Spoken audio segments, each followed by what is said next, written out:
Hello everyone and welcome back. Happy Thursday. So today I thought we could do a little bit of like a creepy, scary video because I haven't really done one at all and I've been wanting to do one for a while. So today we're going to be talking about a topic that has always had my interest and I've always read about it, and people think it's weird. They kind of are afraid. But today we're going to be talking about serial killers, and I have to explain this every time.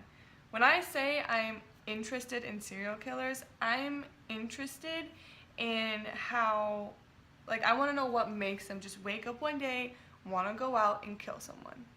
Like, I want to know what happens, what switch goes off in their head that says, I'm going to go crazy, I'm just going to kill everyone. And have no sympathy for it, and plan it all out to where some of them haven't even got caught.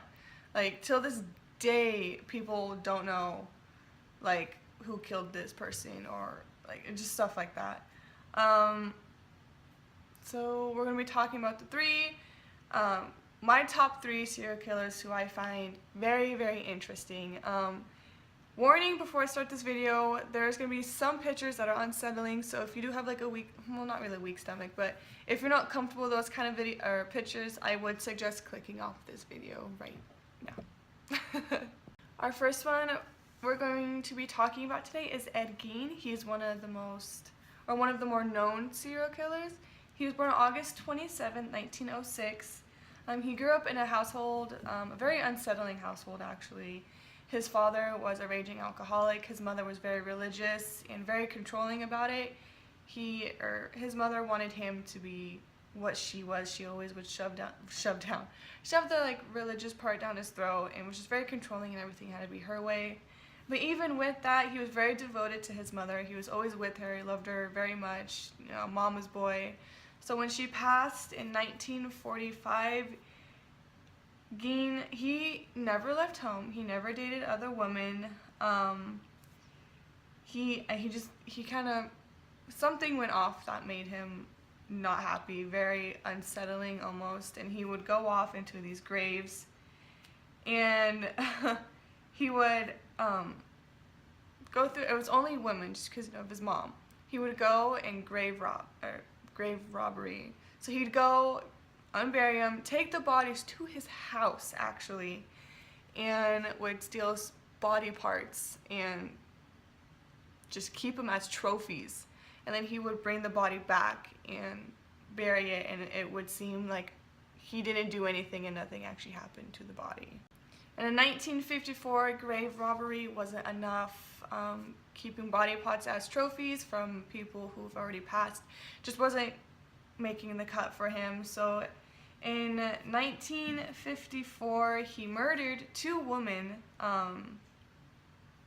In 1957, he murdered 2 women, and during the investigation, the police found that he had practiced necrophilia and experimented with human taxidermy.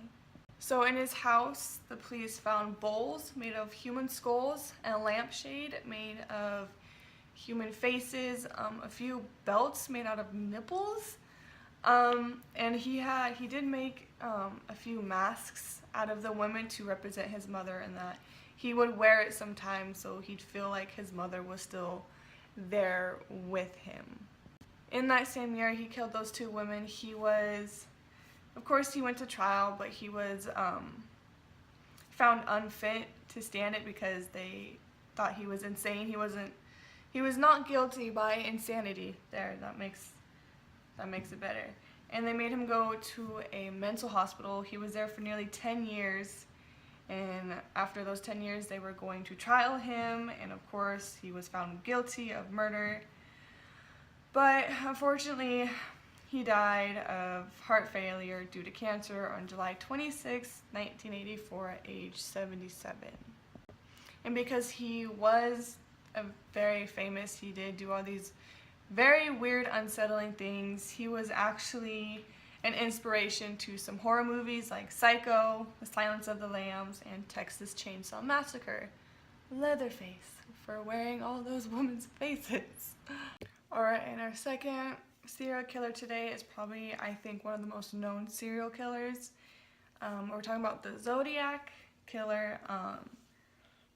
So I actually pulled up a page about him just because there's so much about him, and I don't want to get anything wrong just because the way he did things was actually kind of smart.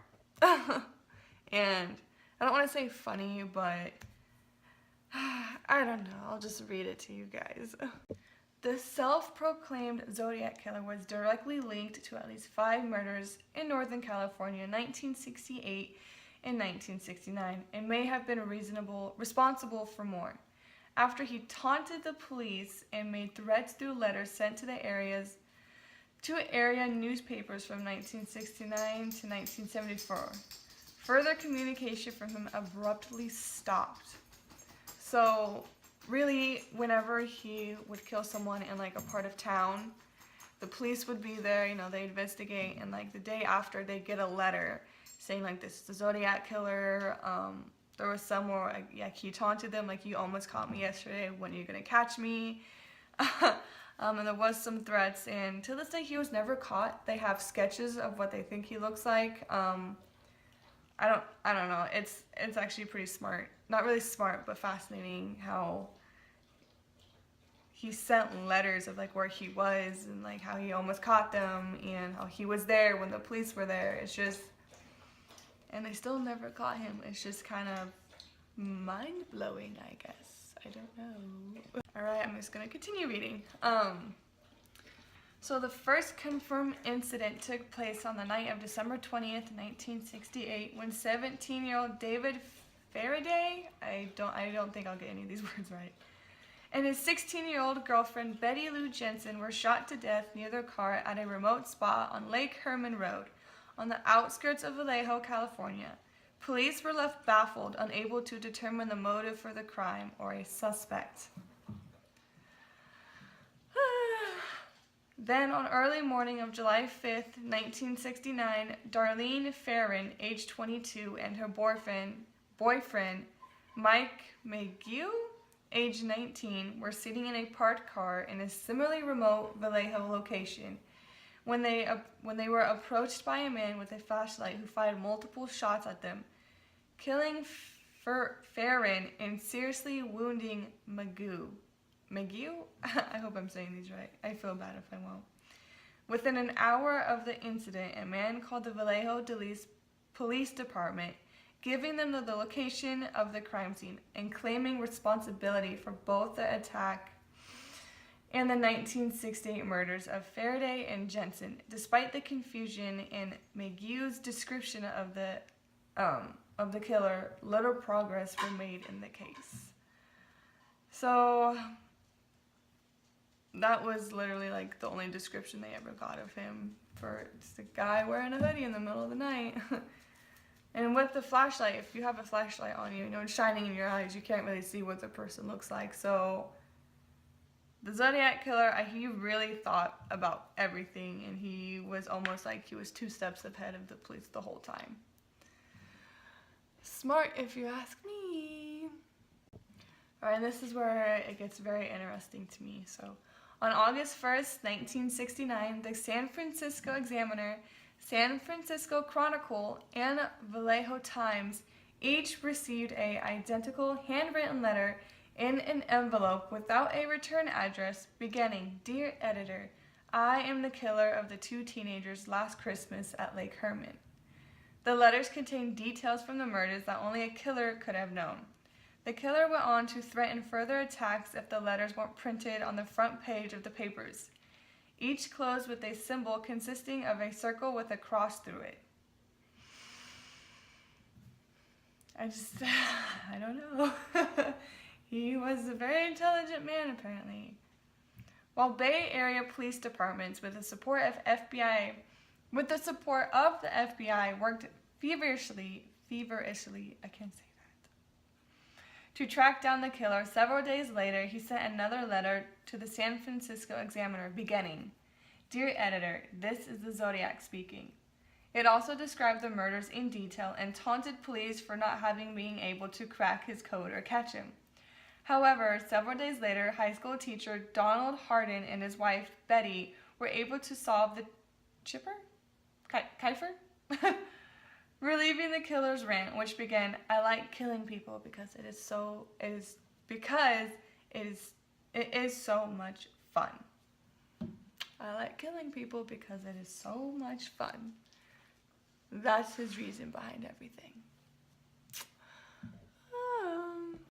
Alright, so there's a little bit more. There's so much about him just because, well, him. So despite the evidence, including fingerprints, Magoo's description, the code being cracked, and a wave of tips and leads, police were unable to track down the Zodiac killer. On the evening of September 27th, 1969, he struck again, approaching a young couple, Cecilia Shepard and Brian Hartnell, as they relaxed on an isolated part of the shore of Lake Berryessa? I don't know. In Napa County, wearing a hood and shirt bearing a circle cross symbol. He tied them up before brutally stabbing them, drawing a message for the police on the car door and leaving the scene. He then called the Napa Police Department to claim responsibility. So every time he killed someone, he'd write a note or he'd call the police saying, "Hey, I just killed someone, you might want to go check it out." And he still never got caught. Like, it just blows my mind. Anyway, Shepard and Hartnell were both in critical condition but alive when emergency services arrived. Shepard died of her wounds shortly after.